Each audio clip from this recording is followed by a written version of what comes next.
Comme je vous l'ai annoncé en tout début d'émission, nous allons nous intéresser aujourd'hui au Made in France qui attire véritablement beaucoup d'entreprises, de créateurs et de consommateurs aussi, car le Made in France, c'est un gage de qualité. Pour en parler, je reçois sur ce plateau Thierry Dehon, bonjour.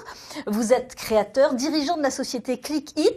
Vous allez nous parler de votre parcours. Vous avez choisi le Made in France, pourquoi ? Bonjour, donc j'ai choisi le Made in France parce que nous proposons donc des produits de protection individuelle contre les chutes de hauteur. Donc, pour particuliers et pour les sociétés, pour les professionnels, oui. Donc si vous avez déjà fait de l'acrobranche, vous avez peut-être déjà utilisé nos produits. Et donc en fait la particularité de nos produits, c'est d'éviter le risque de chute par décrochage accidentel. Ouais. Alors vous pouvez montrer justement, on va voir. Voilà, donc ça c'est pour les professionnels, évidemment. Voilà, la version professionnelle, donc on a 2 connecteurs.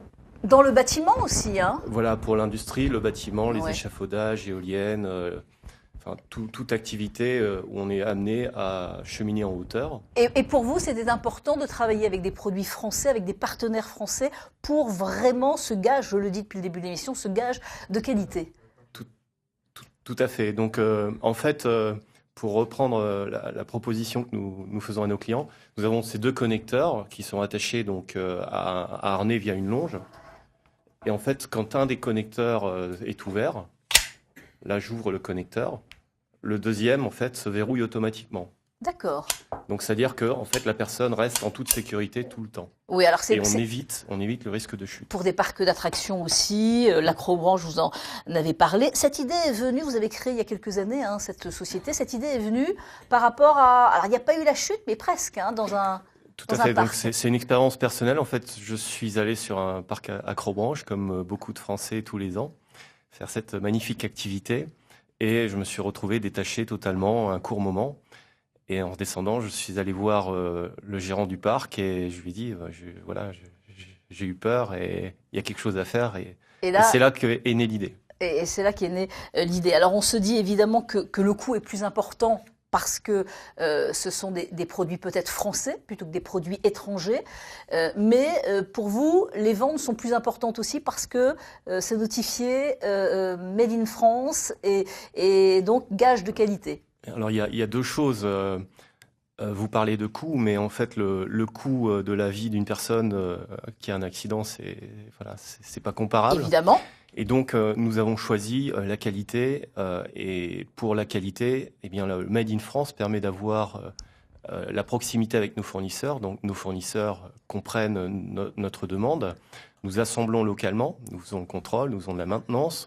Donc, nous maîtrisons réellement toute la chaîne de fabrication de par cette proximité en travaillant avec des partenaires locaux qui sont expérimentés et reconnus dans leur domaine d'activité. Et plus rapide aussi peut-être parce que vous êtes sur place et vous pouvez réagir à tout moment, évidemment. Alors, le Made in France, c'est revenu au goût du jour avec Arnaud Montebourg qui en a fait un temps son cheval de bataille lorsqu'il était au gouvernement.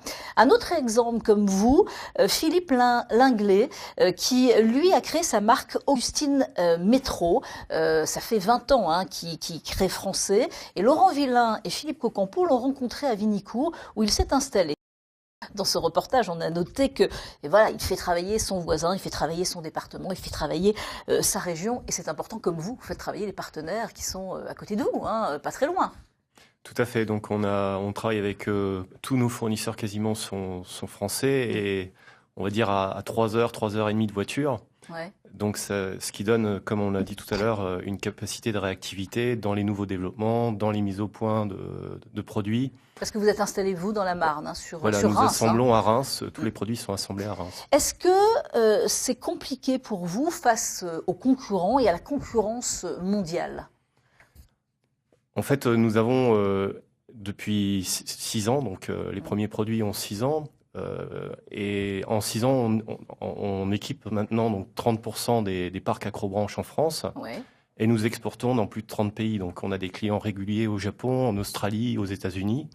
Et donc là, tout est une histoire de qualité et d'offre de valeur que nous proposons à nos clients. Donc la majeure partie de votre chiffre d'affaires, c'est vraiment de l'exportation. On est à plus de 55% à l'export, oui. Dans différents pays partout dans le monde, en fait. Partout dans le monde. Donc vraiment, vous avez réussi en quelques années, parce que là, il y a un travail aussi... Voilà. Partie de zéro. Oui. Donc là, vous êtes combien à travailler dans votre société ? Donc j'ai une quinzaine de salariés, plus un certain nombre de prestataires sur des domaines commerciaux. Des commerciaux aussi qui essaient justement de proposer vos produits à l'étranger aussi. Alors, il y a des chiffres, par exemple, des chiffres clés. 75% des consommateurs sont motivés par l'achat d'un produit fabriqué en France. Ils regardent. 3 fois plus d'emplois aussi sera induit en France par un produit tricolore que par son concurrent importé. Donc, il y a de l'emploi aussi. Vous avez embauché, vous, et on le constate, les sociétés embauchent. Et puis 91% des consommateurs ont déjà acheté un produit plus cher, à performance égale, parce qu'il était fabriqué en France. Donc, je pense que là, depuis quelques années, c'est vrai que les Français regardent tous ces produits. On le voit aussi avec des producteurs, avec des beaux légumes, par exemple, de la bonne viande. On regarde où ça a été élevé, par exemple, pour la viande, où ça a été fabriqué. Vous êtes d'accord avec moi? Vous regardez aussi pour d'autres produits. Pardon, oui, tout à fait. Sur le marché français, c'est un critère important. Mais au-delà de ça, en fait, toute cette logique de qualité, d'écoute du marché et de capacité à proposer de nouvelles solutions rapidement nous a également permis à l'étranger de vendre et d'avoir une place reconnue. Et donc, ça va même au-delà de ce que vous dites. Il y a la sécurité, et puis il y a aussi cette proximité, la rapidité pour être peut-être livré, en maîtrisant le savoir-faire des partenaires, en contrôlant tout de A à Z, vraiment. On a une obligation, vu le domaine d'activité dans lequel nous sommes, où nous voulons véritablement offrir à nos clients de la sérénité, leur permettre de dormir tranquille, pour éviter les chutes. On a une obligation de tout mettre en œuvre pour assurer cette qualité, cette sécurité. Évidemment, parce et le Made in France, quand vous faites du Made in France, il y a des règles et il y a des engagements. Tout à fait, oui. Donc, contrôle qualité, des audits de nos fournisseurs. Comme ils sont à proximité, eh bien, tout ça, c'est assez facile et assez rapide.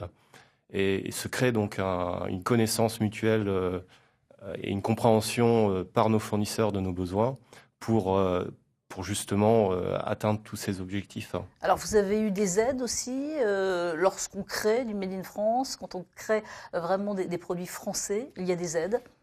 Alors, j'ai eu des aides parce que j'ai créé donc des produits innovants et parce que j'ai exporté. Donc, j'ai été aidé anciennement donc par, donc maintenant c'est ID Champagne-Ardenne par la BPI. J'ai gagné un prix de création d'entreprise à technologie innovante tout au départ. Et j'ai eu beaucoup de chance, en fait. J'ai eu beaucoup de personnes qui m'ont permis chaque fois d'avancer dans ce projet. Le réseau Entreprendre, donc un réseau d'entrepreneurs, de chefs d'entreprise qui bénévolement met à disposition du temps et prête de l'argent à des créateurs. Et puis maintenant, donc la région pour justement structurer l'entreprise, se renforcer à l'export, continuer à innover, parce qu'on est dans un cercle continuelle d'innovation, la proximité de nos clients, la proximité de nos fournisseurs. Et puis il y a des idées en France. Il y a des créateurs. Voilà, tout à fait. Voilà, donc évidemment, il y a plein de talents. Faut leur dire justement, qu'est-ce que vous avez à leur dire à ces téléspectateurs qui nous regardent, qui ont peut-être des idées, qui se disent « Oh non, je n'ose pas peut-être me lancer ». Il faut se lancer. Il y a des aides possibles et puis fabriquer français. Eh bien, comme disait mon père, quand on veut, on peut. C'est-à-dire qu'il faut beaucoup de courage et puis il faut avoir un peu d'ambition et une bonne idée. Voilà. Et vous en avez eu. Alors, il y a plusieurs sociétés, des entreprises aussi qui produisent français en Lorraine et en Champagne-Ardenne, dans le Grand Est, comme le fabricant de chaussettes Bleu Forêt. Ça, c'est dans les Vosges. Sont vraiment des produits français. Les jeans vosgiens aussi. Les jeans vosgiens. Et puis, dans l'Aube, le Garçon français, ça c'est, il fabrique des sous-vêtements pour les hommes, c'est 100% made in France et on est fiers en tous les cas en Champagne-Ardenne et en Lorraine d'avoir ces sociétés. Et puis à Troyes évidemment la ville de la Maille, il y a Petit Bateau et il y a énormément de sociétés. Vous, je suppose que vous n'allez pas vous arrêter là, vous n'allez pas vous arrêter là, vous avez d'autres projets.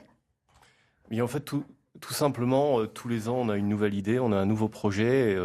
Donc on a démarré par les parcs Acrobranche, ensuite nous avons développé un produit pour la Via Ferrata, on s'est intéressé il y a un peu plus d'un an à la partie industrie bâtiment avec les mousquetons que je vous ai présenté tout à l'heure. Ouais.